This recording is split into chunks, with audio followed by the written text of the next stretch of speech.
Heute werde ich euch eine alte eiszeitliche Karte vorstellen. Keine Karte, die ich auf dem Dachboden oder einer alten Bibliothek gefunden habe. Nein, es ist eine Karte, die es schon seit Tausenden von Jahren gibt. Das einzige Problem war, dass wir nicht die Augen haben, um sie zu sehen, und unser größtes Problem ist, dass wir nach einer Kolumbus-Karte mit Eis suchen, weil wir denken, dass es die echte Karte ist. Also lasst uns die Kolumbus-Fälschung erklären. Ihr nehmt die Kolumbus-Karte und erstellt 4 Punkte. Das ist einfach. Von Brüssel nach Boston und von Kalifornien nach China. Nun ändern wir die neue Weltkarte in die alte Weltkarte um.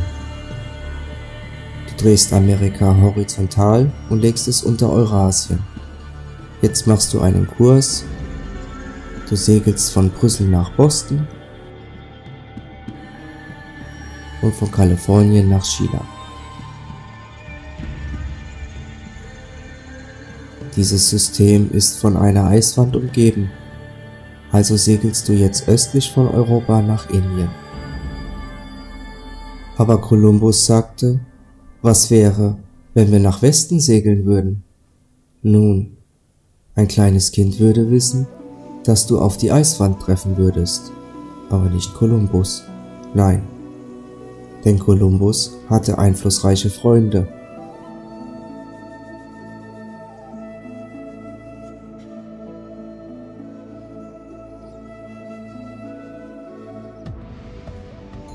Also segelte Kolumbus nach Westen.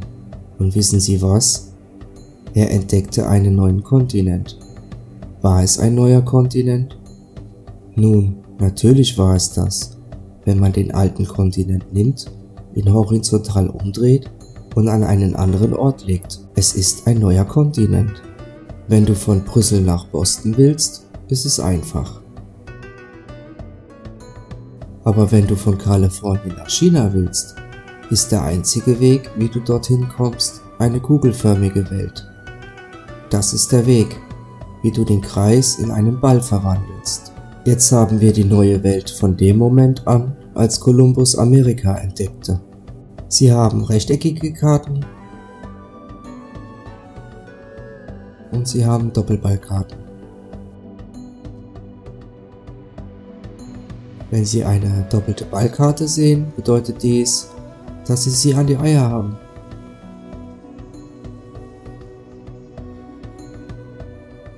Die einzigen reellen Weltkarten sind kreisförmige Karten. Das klingt natürlich alles unglaublich, aber lass es mich dir anhand der alten Karte beweisen. Ich gebe euch einen kurzen Überblick. Erstens, der Mond ist das Spiegelbild der Erde. Zweitens, wir leben in einem Krater Sulpicius Gallus M. Drittens, Antarktis passt perfekt in den Krater.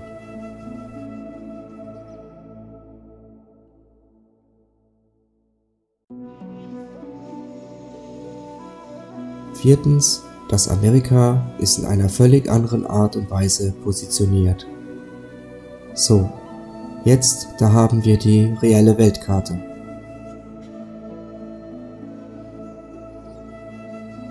Es ist nicht so einfach, eine Eiszeitkarte zu finden. So ein großer Teil der europäischen Kultur wurde von den katholischen Parasiten zerstört. Ich dachte, dass vielleicht noch etwas Wissen in der muslimischen Kultur vorhanden ist, also tippe ich alte muslimische Karte ein und bingo. Ich stieß mit meinem Team am Abend drauf. Ich hoffe, ich habe es richtig ausgesprochen. Es gibt verschiedene Versionen davon. Wahrscheinlich alles Kopien der Originalen, aber durch Zufall bin ich glücklicherweise bei dieser hier gelandet.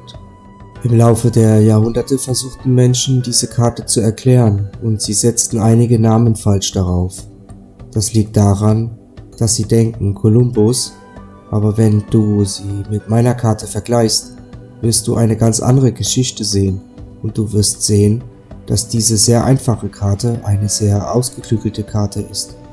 und sie ist sehr detailliert.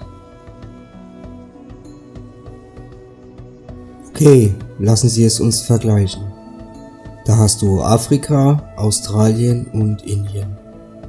Jetzt lass uns einen Blick auf Amerika werfen. Beachte, dass Amerika keine Insel ist.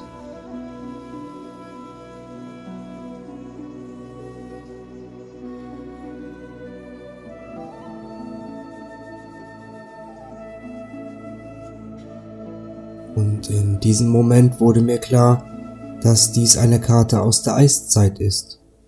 Also nehmen wir die Kolumbus-Karte aus der Eiszeit. Nordamerika ist komplett gefroren, Nordeuropa und Asien sind gefroren, aber in Europa siehst du eine rötliche Farbe.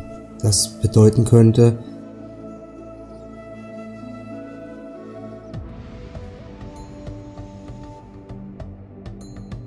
dass das Eis schmilzt und wir sind am Ende der Eiszeit. Wenn wir über die letzte Eiszeit sprechen, würde das bedeuten, dass diese Karte von 10.000 vor Christi ist. Schauen wir uns also Südamerika an der Westseite an. Wir haben eine Menge schmelzendes Eis und anscheinend kann man von Südamerika direkt in die Antarktis laufen.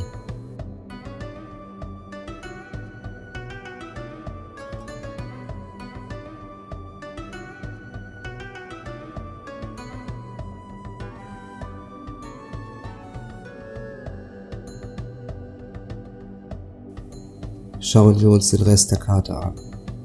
Die Umgebung der Kontinente ist sehr ähnlich. Das einzige Problem dieser Karte ist die gerade Linie hier, die auf einer späteren Karte als Verweigerung bezeichnet wird, was wahrscheinlich bedeutet, dass diese Karte eine Kopie einer älteren Eiszeitkarte ist und diese Linie hinzugefügt wurde, um sie an die Kolumbus-Karte anzupassen. Also vermute ich, dass es eine ältere Karte ohne diese Linie geben muss. Nachdem ich diese Karte gefunden hatte, fing ich an, andere kreisförmige Karten zu finden, die aber europäischen Ursprungs waren.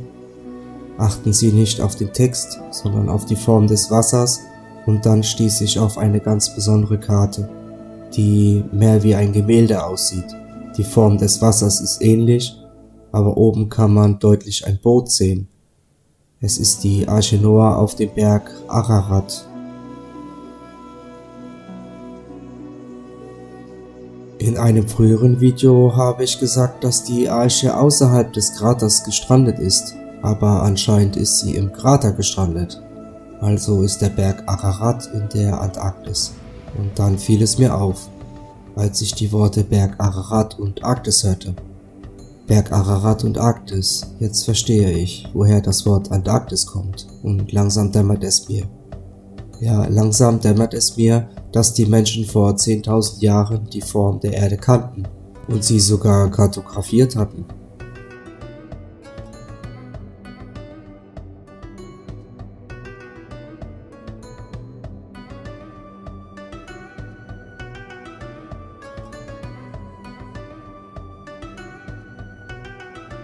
Diese Information wurde uns gestohlen und ich weiß, wer daran schuld ist. Es gibt Geschichten, dass wir uns in der Endzeit befinden und dies der letzte Papst ist.